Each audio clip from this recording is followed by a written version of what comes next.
ये है news network. आप देख रहे हैं 18 इंडिया नेटवर्क। एसएसआई ने समाधान दिवस की जमकर उड़ाई धज्जियां। लूडो की गोटियों की रेस में उलझा रहा इगलास समाधान दिवस, जहां हर रोज जिलाधिकारी के आदेश के द्वारा अधीनस्थों को समाधान दिवस लगाकर आम जनता को न्याय की किरण तक पहुंचाने का आदेश दिया जाता है, जिसमें आम जन को न्याय मिल सके और प्रशासन की छवि आम जनता के बीच में बेहतर बन सके। लेकिन कुछ अधीनस्थ अपनी कार्यशैली को सुधारने को तैयार नहीं है। यही कारण न्याय तो दूर की बात है, आला अधिकारियों के फरमान को सुनने को भी तैयार नहीं है कुछ पुलिस प्रशासन। पूरा मामला अलीगढ़ जिले की तहसील इगलास का है, जहां आज तहसील परिसर में समाधान दिवस का आयोजन था। सीओ व एसडीएम की अध्यक्षता में चल रहा था समाधान दिवस का आयोजन। वहीं समाधान दिवस के अंतर्गत एक एसएसआई जो कि बहुत इत्मीनान से लूडो खेलता रहा, उसका कोई भी ध्यान सरकारी योजना या समस्या समाधान की तरफ से बिल्कुल भी नहीं था। तालाब में सब मिलने से इलाके में मची सनसनी। मां का दुलारा, पिता का प्यारा 4 वर्षीय बेटा 24 घंटे से भी ज्यादा बीत जाने के बाद भी जब घर नहीं पहुंचता है तो परिजनों का रो रो कर बुरा हाल हो जाता है। परिजनों के द्वारा तालाब में बच्चों के होने की आशंका जताई थी, जिसके बाद नगर निगम के द्वारा खोजबीन की गई। 2 घंटे से ज्यादा चली खोजबीन के बाद माता पिता के सारे सपने चकनाचूर हो गए। उनका बेटा अब इस दुनिया में नहीं रहा। तालाब में सबके निकलते ही इलाके में सनसनी फैल गई। पूरा मामला अलीगढ़ जिले के थाना सिविल लाइन के भमोला चौकी क्षेत्र का है, जहां 4 साल का रिजवान पुत्र इस्लाम कल सुबह 9 बजे अपने दरवाजे से बाहर खड़ा था। थोड़ी देर बाद जब पिता के द्वारा वह बाहर आकर देखा गया तो बच्चा वहां मौजूद नहीं था। बच्चे को सभी जगह देखा गया लेकिन बच्चा नहीं मिला। लिखत गुमशुदगी की तहरीर दे दी गई थी थाने में है और कल 14 तारीख में सुबह 8:45 से लापता है। मैंने उसको 10 मिनट पहले ही दरवाजे में देखा था। उसके बाद जब उसको नाश्ते के लिए ढूंढा 10 मिनट के बाद मुझे नहीं मिला। उसको आओ या बैठ हो जाओ। बरदान चैरिटेबल ट्रस्ट द्वारा सामूहिक विवाह संपन्न हुआ। कोरोना काल के चलते सांकेतिक कार्यक्रम का आयोजन किया गया। 20 वर्षों में बरदान ने कराए हजारों दहेज रहित विवाह। बरदान चैरिटेबल ट्रस्ट हरदोई द्वारा गायत्री प्रज्ञा पीठ पिहानी में सामूहिक विवाह कार्यक्रम का आयोजन हुआ, जिसमें 5 जोड़ों के दहेज रहित विवाह संपन्न कराए गए। बरदान ट्रस्ट द्वारा 20 वर्षों से चल रही श्रृंखला में कोरोना काल के चलते सांकेतिक कार्यक्रम का हुआ आयोजन। कन्याओं का विवाह संपन्न करवाया जा रहा है।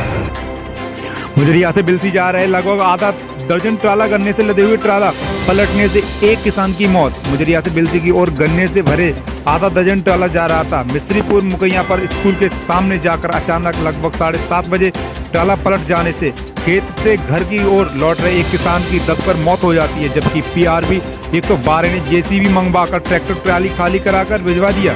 सुबह होते ही उक्त किसान के घर वाले ढूंढने गए। वह गन्ना को गांव के बच्चे उठाकर ले जा रहे थे। उसी के नीचे दबे पड़े ग्रामीणों की नजर पड़ी। अब गन्ने हटाकर मृतक की शिनाख्त की गई है। ग्रामीणों ने लगभग 7 बजे से लेकर 9:30 बजे तक रोड जाम कर दिया था। थाना पुलिस व बिलसी तहसीलदार बिलसी सीओ सहतवान ने पहुंचकर बामुश्किल जाम को हटवाया। अमरोहा में निवासी कक्षा 6 के छात्र का अपनी मां से किसी बात को लेकर विवाद हो गया था। मां ने उसे डांट दिया। इसी बात से नाराज छात्र घर के कमरे में लेट गया। इसी बीच मां उसकी बहन को ट्यूशन से लेने के लिए चली गई। घर में छात्र अकेला था। उसने कमरे के कुंडी पर फांसी का फंदा बनाया और उस पर झूल गया, जिससे उसकी मौत हो गई। करीब 20 मिनट बाद छात्रा की मां वापस लौटी तो घटना की जानकारी हुई। मां के शोर मचाने पर पड़ोसी भी इकट्ठा हो गए। उन्होंने छात्रा को फांसी के फंदे से उतारा, सीएचसी ले गए। वहां चिकित्सक ने छात्र को मृत घोषित कर दिया। छात्र की मौत के बाद उसके घर में कोहराम मच गया। प्रभारी निरीक्षक आरती सिंह शर्मा ने बताया कि सबको पोस्टमार्टम के लिए भेज दिया गया। क्या हुआ है, जो उनकी मां ने बताया, हमें तो सिर्फ वो पता है कि बच्चा कमरे के अंदर बंद था और उसके बाद उसे यहाँ लेकर आए और जब यहाँ लेकर आए तो हमारे पास चेक किया गया, उसे बच्चा ऑलरेडी मृत अवस्था में यहाँ लाया गया। और क्या कारण है ये स्पष्ट नहीं हो पाया। हमने पुलिस इन्फॉर्मेशन भेज दी है और उसके बाद डेड बॉडी की पोस्टमार्टम रिपोर्ट जब तक नहीं आती है तब तक ये कहना बड़ा मुश्किल हो जाएगा कि मृत्यु कारण क्या है।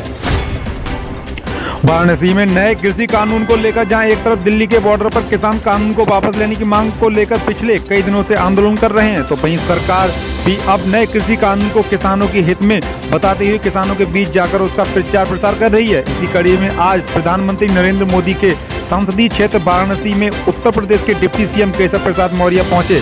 कृषि कानून को लेकर किसानों के सम्मेलन में पहुंचने से पहले उन्होंने मीडिया से बात करते हुए कहा, किसानों के मुद्दे को लेकर विपक्ष के द्वारा सरकार पर प्रहार भी किया जाने के बाद जमकर निशाना साधा। उत्तर प्रदेश में नए कृषि कानून को लेकर समाजवादी पार्टी के विरोध प्रदर्शन को लेकर केशव प्रसाद मौर्य ने कहा कि समाजवादी पार्टी समाप्त पार्टी है।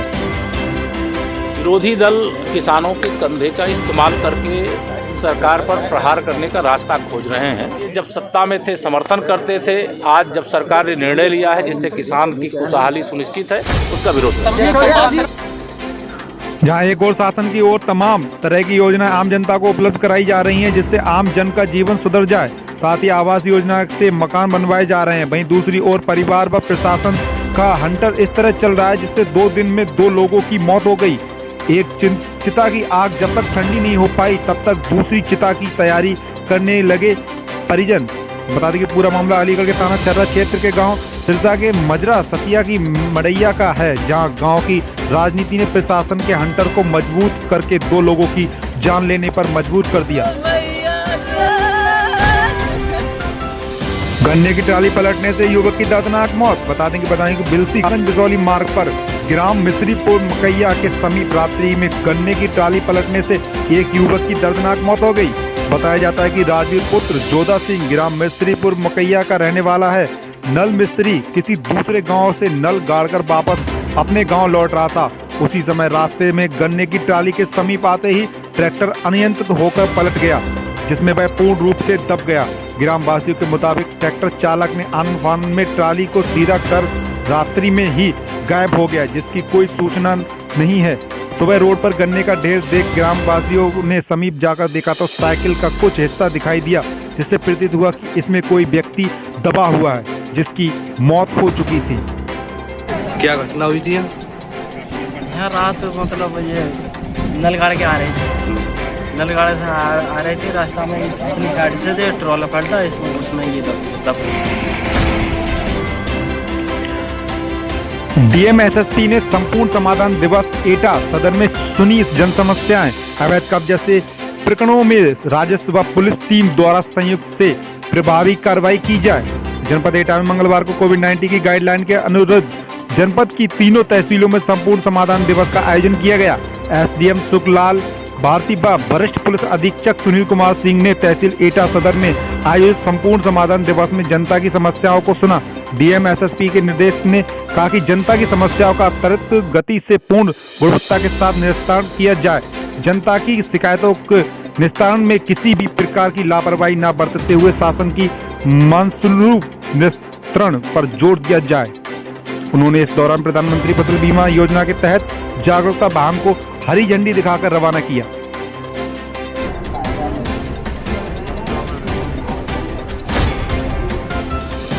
वहीं हजरतगंज में सरदार वल्लभ भाई पटेल की पुण्यतिथि पर मुख्यमंत्री योगी आदित्यनाथ ने दी विनम्र श्रद्धांजलि।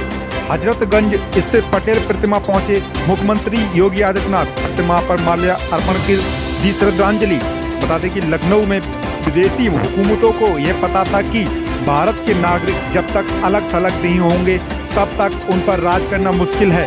भारतीय एकता व अखंडता को प्रेरणा स्रोत है सरदार वल्लभ भाई पटेल। 70वें परिनिर्माण दिवस के अवसर पर आयोजित आज के इस कार्यक्रम में भारत गणराज्य के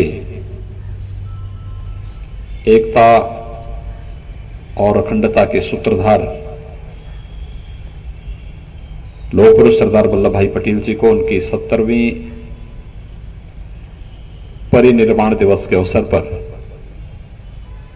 उनकी स्मृतियों को कोटि कोटि नमन करते हुए संधि को विफल करने में जिस महापुरुष ने सबसे बड़ी भूमिका का बदायूं कस्बा बिलसी मोहल्ला नंबर 6 में अचानक खाना बनाते समय किसी कारण सिलेंडर लीक होने पर आग लग गई, जिसमें एक महिला की जान बाल बाल बची। आग को बेकाबू देखकर घर वालों में चीख पुकार मचने लगी। चीख पुकार की आवाज सुनकर लोग मौके पर पहुंचे, लेकिन आग इतनी बेकाबू थी कि उसको बुझाने का किसी ने साहस नहीं किया। यह सब देखकर पड़ोस में रह रहे एडवोकेट राजेंद्र प्रसाद मौर्य ने अपना साहस दिखाते हुए जलते हुए सिलेंडर को छड़ के सहारे घर से बाहर निकाला और बाहर रोड के किनारे नाले में डालने के बाद कड़ी मशक्कत करते हुए जलते हुए रेगुलेटर को डंडे से बाहर निकाला। लोगों द्वारा उसके ऊपर मिट्टी डालकर आग पर काबू पाया गया। आग बुझते ही घर वालों ने राहत की सांस ली और वकील साहब को धन्यवाद कहा। सभी पड़ोसी ने उन्हें इस कार्य की सराहना करते हुए धन्यवाद कहा। इस कार्य को करने में उनके हल्के से हाथ भी झुलस गए।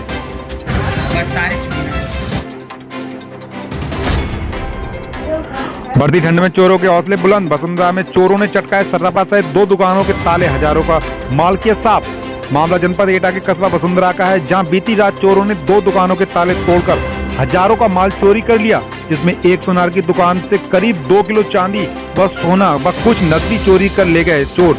बस साथ ही एक मोबाइल की दुकान का भी ताला तोड़ जगार होने पर चोर मोबाइल की दुकान से कुछ सामान न ले जा सके। मामले की तहरीर सुनार संजय ने अज्ञात चोरों के खिलाफ दर्ज कराई है। पुलिस द्वारा छानबीन करने पर चोरों द्वारा चुराया गया कुछ सामान घटनास्थल से कुछ दूर पाया गया।